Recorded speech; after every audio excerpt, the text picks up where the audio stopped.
Swayam Prabha. Digital India. Educated India.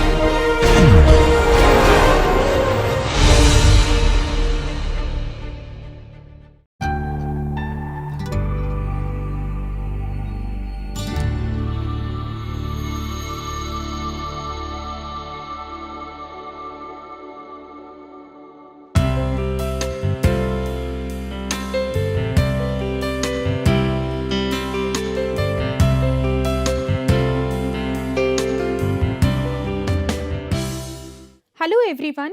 In the previous class, we had the discussion on mineral identification procedure.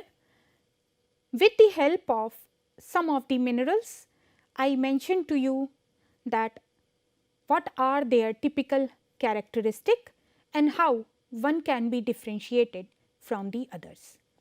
We will have similar kind of discussion today in this class, but with respect to various rocks. So, let us start with first the rock identification procedure, then we will learn about some of the rocks and their typical characteristic. So, to start with, as we discussed in the previous class with respect to minerals, so today we have rock identification flow chart. So, again here in this case we have two parts on the basis of whether the mineral grains or crystals, they are easily visible to the naked eye or not. So, the first part deals with that when they are visible. To start with, we need to see whether all the minerals are being scratched by knife or not. If yes, come to this branch. If it is no, then we have to go there. If minerals are scratched by knife, then we will check for their acid reactivity, that is HCl reactivity. If they have vigorous reactivity, then those rocks may be limestone and marble. If they do not have any reactivity, then it can be serpentinite, and if it shows slow reactivity, then it is the dolomite. Okay. Now, this is all about when all the minerals, they are scratched by knife. Now, come to the next branch, that when they are not scratched by knife. Next question which is asked is whether the minerals are intergrown or not. If they are yes, then the next thing comes whether they are foliated or not. If they are not foliated, that means we have to follow this branch. If they are not foliated, then almost all quartz, you have quartzite. If quartz is present but in some quantity, see, then you will have whether orthoclase is more than plagioclase. We have seen in the previous class how to differentiate between orthoclase and plagioclase. So, if orthoclase is more than plagioclase, then it is granite, and if it is other way round, then it is granodiorite. If there is no quartz which is present, and if there is feldspar which is present, then again we need to check whether orthoclase is more or plagioclase is more. Accordingly, we will have either syenite or monzonite. If feldspar is present and there are mainly plagioclase plus hornblende, then it is diorite. If it is pyroxene, olivine, then it is gabbro. So, you see here how once we identify the mineral, how that information now is being used to identify different type of rocks. I have been mentioning that one type of the rock differs from the other on account of change in their mineralogy. Okay. In case no quartz and no feldspar, if it is mainly pyroxene, then it is pyroxenite, and if it is mainly olivine, it is peridotite. Now, if minerals are intergrown and it is foliated, then we have to follow this branch. If foliations are there, whether those layers are thin or more even, then it is schist. If those layers are thick and irregular, it is gneiss. If the minerals are not intergrown, we have to follow this path.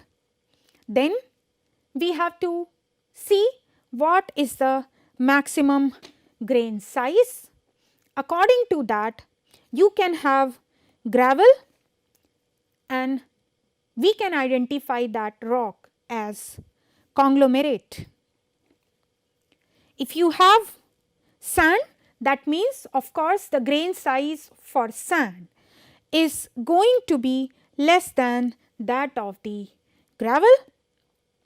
We need to see whether fractures are there or not. If the fractures are around the grains, it is sandstone, and if it is through grains, then it is quartzite. So, you see, based upon the presence of different minerals, this is how we can identify the rocks which have sufficiently large mineral grains or crystal which we can see from our eyes. Coming to the next category, where we cannot see these grains or crystal by our eyes, there we have to take into account the surface appearance. Whether it is dull, earthy or waxy in this direction, and if it is glassy, then we have to come to this direction. If it is dull, earthy or waxy, then the next step is check whether this is scratched by a knife or not. If it is scratched by a knife, that is yes, then go here and check whether it is reactive to this acid or not. If it is reactive and it has vigorous reaction, then the rock is limestone. If it is slow, then you have dolomite or dolostone. If you have very slow or non-reactivity, then we have to check whether what are the piece shape, whether they are when the rock is fractured. If it is flaky, then it is shale. If it is flat sheets, then it is slate. So, you see, both these rocks, shale and slate, they may look same because they all are foliated and all those things, but then you see the difference lies here, that what is the shape of the fractured pieces. So, first the appearance, then whether they are scratched by a knife or not, then HCl reactivity, and then fractured piece shape. If they are not scratched by knife, if it is waxy, it is chert. If the appearance is dull, then whether it is light color, so it is felsite. If it is of dark color, it is basalt. If the surface appearance of the rock is glassy, we need to see whether this contains many voids, whether it is frothy. If it is yes, it is pumice. If it is no, it is obsidian. Pumice, you must be aware, you must have seen this day to day use, that pumice stone is the same thing as this pumice rock. Okay. This is how overall you can follow the flow chart and identify different types of rocks based on their mineralogical composition, HCl reactivity, whether they are scratched by the knife or not, shape and size of the grains. Now, let us have a look on various types of rocks and some of their properties that we will be discussing further. So, in this series, first of all I have the rock limestone. As the picture is there, it is a coarse grained limestone that has been projected here. Basically limestones, they are sedimentary rocks. In this case minerals, they are scratched by knife, and it has vigorous HCl reactivity. You can see in this picture that this one is a coarse grained variety of the limestone containing almost no limey mud. Then the next rock is the rock marble, which is metamorphic rock. This also has vigorous HCl reactivity. There you can see that it is typically banded. Okay, you can see these bands, typically banded marbles. They are used as building stone. This banding comes from impurities in the original limestone and is not due to any alignment of the calcite crystals. Hence, this banding does not count as foliation. Now, the next rock in this category is, in this series, is rock gneiss. This gneiss is a high grade metamorphic rock. That means that it has been subjected to higher temperatures and pressures as compared to schist. The schist rock has also been shown on the screen. This gneiss rock is formed by the metamorphosis of granites or the sedimentary rocks, and as the picture shows that this display distinct foliation representing alternating layers composed of different minerals. So, unlike slate and schist, gneiss does not preferentially break along planes of foliation because less than 50% of the minerals which are formed during the metamorphism, they are aligned in thin layers. Because of the coarseness of the foliation, the layers are often subparallel, that is they do not have constant thickness and discontinuous. The texture of this rock gneiss is foliated. Grain size is medium to coarse, and we can see the crystals with the naked eye. It is a hard type of rock. The color is variable, but generally it is alternating lighter and darker subparallel discontinuous bands. Generally it is rough to touch, and its use include dimension stone for building facings and pavings, etc. Coming to the next one, that is the rock schist. Schist is again the metamorphic rock which is formed by metamorphosis of mudstone or shale or some type of igneous rock. It has been subjected to higher temperatures and pressures as compared to slate. Okay, so the resulting foliation is coarser and more distinct than that of slate due to higher degree of crystallization of mica minerals forming larger crystals, and this is often referred as schistosity.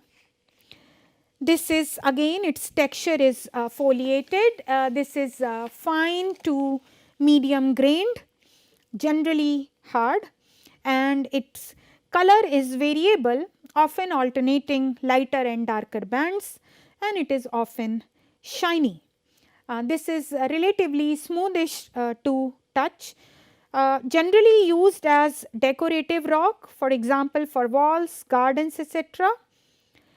A high percentage of mica group minerals precludes its use in the construction of highway industry. That means for the construction of roads, this rock is not used. Coming to the next rock, which is the rock granite. This is intrusive rock or igneous rock. It comprises some of the oldest known rocks on earth and is the most abundant basement rock underlying relatively thin sedimentary rock cover of the continents. Granite is produced in volcanic arcs and more commonly in mountain building resulting from the collision of two continental masses. Its color is variable, but then typically it is light colored. Texture is medium to coarse grain.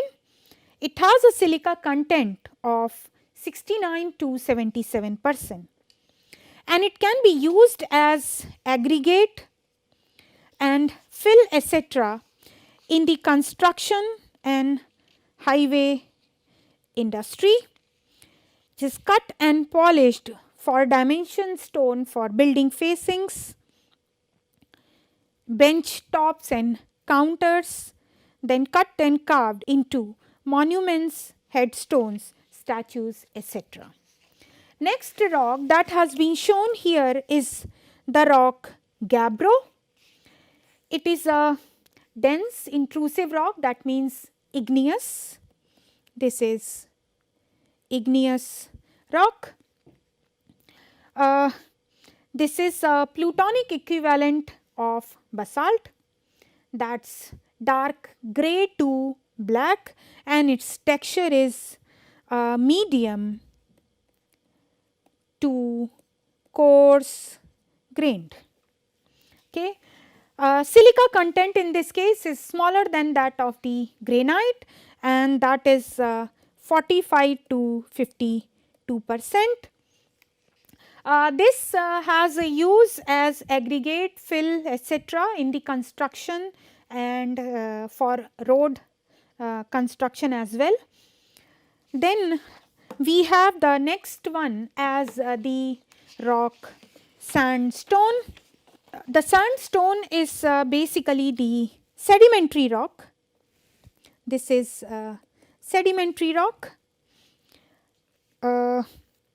It is formed from cemented sand sized clasts. The texture is clastic, that means it is noticeable only with the help of a microscope. The grain size varies from 0.06 to 2 millimeter. Clasts, they are visible to the naked eye, often we can identify them. Its hardness is variable, so you can have the hardness from soft to hard, okay, depending upon the clast and its cement composition. Color is also variable through grey, yellow, red to white, reflecting the variation in mineral content and cement. It is gritty to touch like the sandpaper. If it is soft, then generally of no use, but if it is hard, then it can be used as aggregate or fill, etc. in the construction and highway industries, dimension stone for buildings and pavings, etc. Then the next rock which has been shown in this slide is rock quartzite. As you can see, if I compare these two rocks, that is sandstone and quartzite, this is more glassy and it has sharper surface as compared to that of the sandstone which had sandy or grainy appearance. So, this quartzite is metamorphic kind of rock which is formed when quartz rich sandstone or chert has been exposed to high temperatures and pressures. Although these quartzites can sometimes appear superficially similar to marble, a piece of quartzite will not be able to be scratched by a metal blade, and quartzite will not fizz on contact with dilute hydrochloric acid. So, that is how you can identify between marble and quartzite.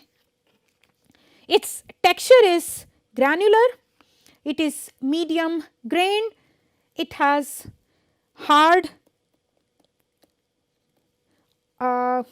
rating on the Mohs hardness scale.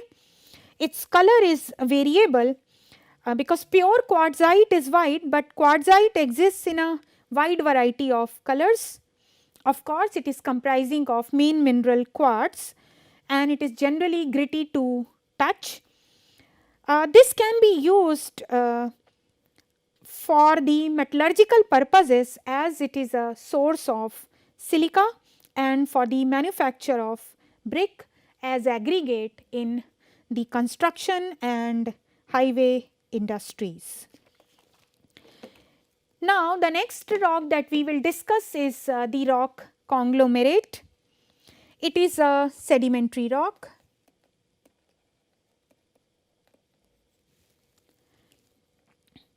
That is formed from rounded gravel and boulder size clast.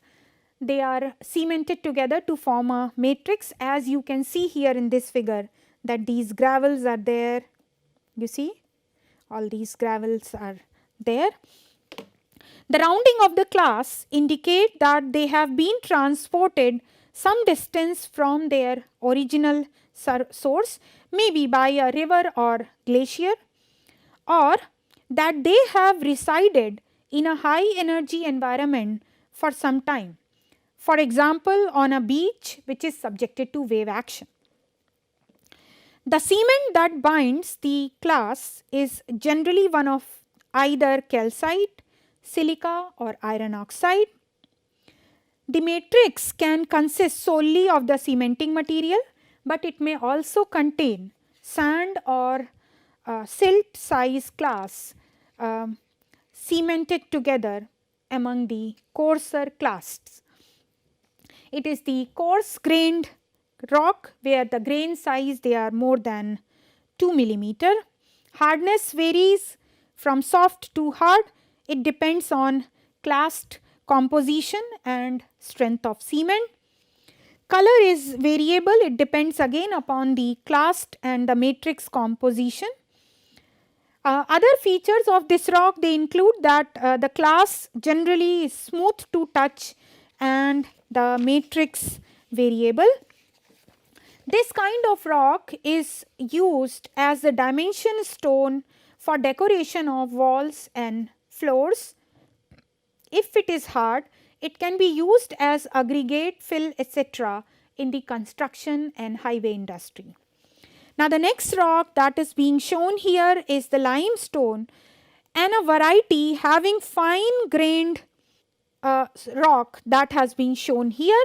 So, this is also the sedimentary rock which is consisting of more than 50% of calcium carbonate.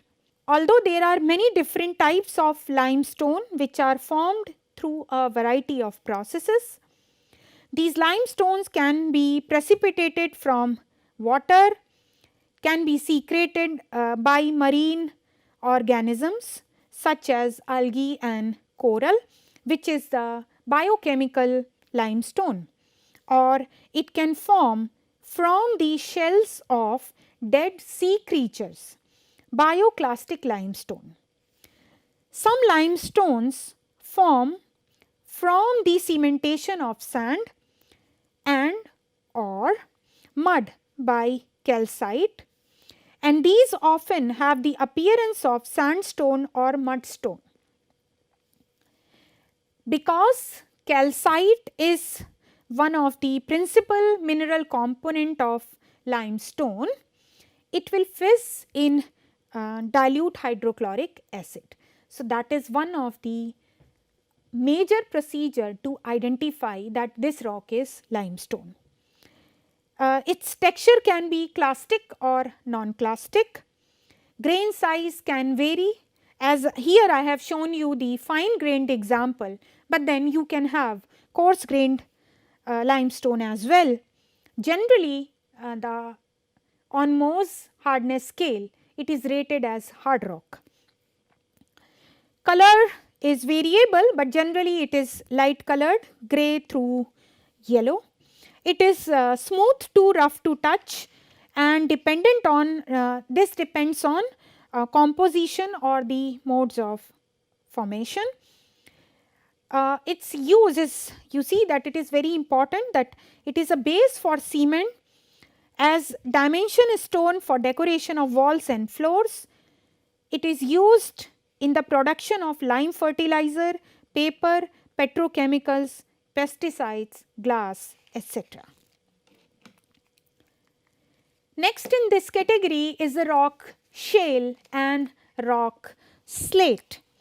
So, both the rocks I will be discussing maybe together. So, the rock shale is a lithified mud. Both these rocks, that is shale as well as slate, they are sedimentary rocks composed mostly of clay and silt sized grains. Okay. Now, you see that this is as I mentioned that these are both metamorphic rock and generally formed by metamorphosis of mudstone or shale or sometime basalt under relatively low pressure and temperature condition. Okay. For this rock slate, clay minerals in the parent rock metamorphose into mica minerals which are aligned along the foliation planes perpendicular to the direction of the pressure. Okay. This slate is characterized by fine foliation along which it breaks to leave smooth or flat surfaces. Sometimes original bedding is visible on foliation planes. See, slate when struck, it will ring, the sound kind of ring will come, unlike shale which will make a dull sound as thud. So, when you break it, then this has more crisp sound as compared to that of shale, and that is how you can identify these two rocks from each other. They are foliated as you can see here in these two pictures, very fine grain and hard and brittle. Color can be variable, black, shades of blue, green, red, brown and buff, they are available or they can be found. Usually they contain mica minerals which typically impart a sheen on foliation surfaces.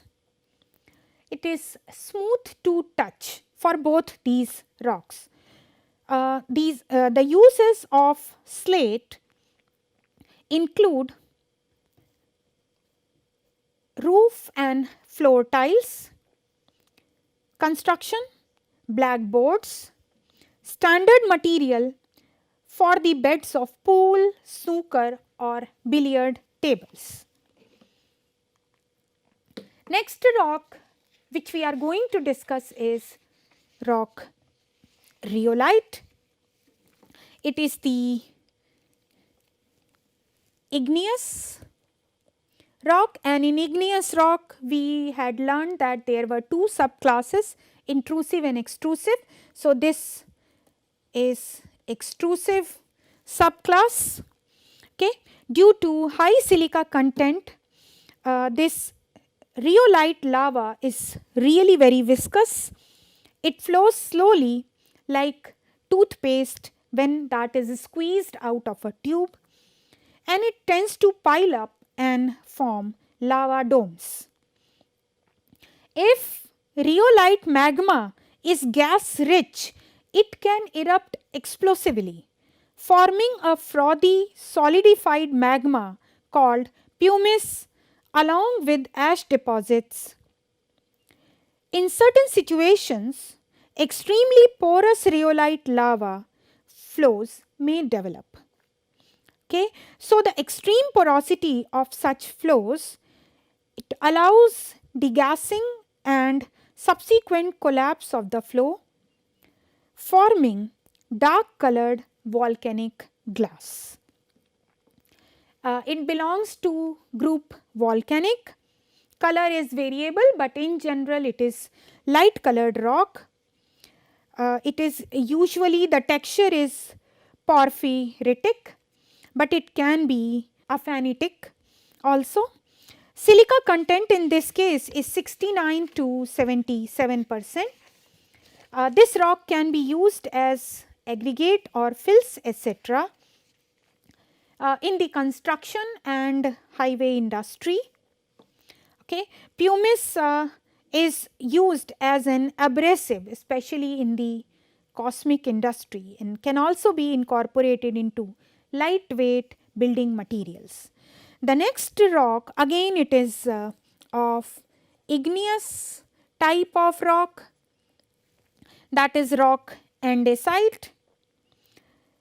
It is the kind of intermediate rock in composition between rhyolite and basalt. The lava for this rock is of moderate viscosity and it forms thick lava flows and domes. Color is variable, but typically it is bluish gray or gray. The mineral which this rock is made up of is pyroxene.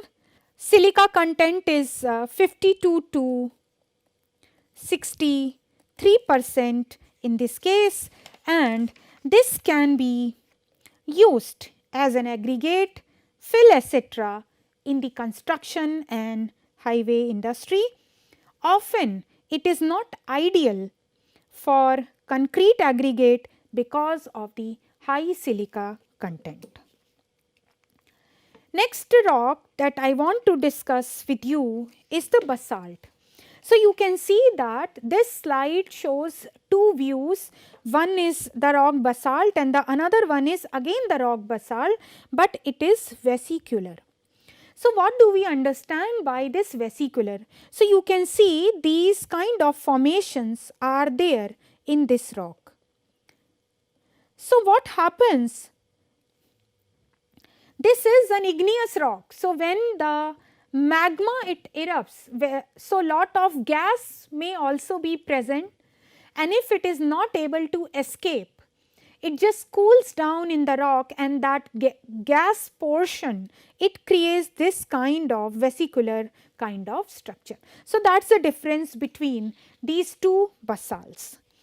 So, it is the extrusive rock.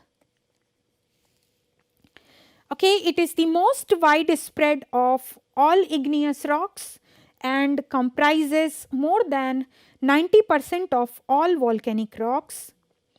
Because of its relatively low silica content, basalt lava has a comparatively low viscosity and forms thin flows that can travel long distances.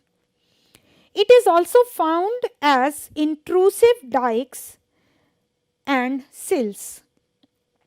Many moon rocks brought back by Apollo astronauts are of basaltic composition. Basalt is a volcanic equivalent of gabbro rock. Its color vary from dark grey to black. Ground mass generally of pyroxene mineral. Silica content is in this case is 45 to 52%, and it can be used as the aggregate, fills etc. in the construction and the highway industry, and it is best if olivine content is low. It can also be used as armor rock for sea walls, dimension stone, for example stone walls, curb stones and paving stones etc. So, this was all about that I wanted to discuss with you with respect to rock identification procedure, followed by some of the rock types. I tried to give you the idea what some of these typical rocks they look like, roughly what are their some of the salient features that you can identify these rocks, what are their usage in different industry. So, this is all about rocks and minerals. In the next class, we will have discussion on geological structures which include faults, bedding planes, folds and unconformity, and then we will see that how we can represent these geological structures in the graphical form. Thank you so much.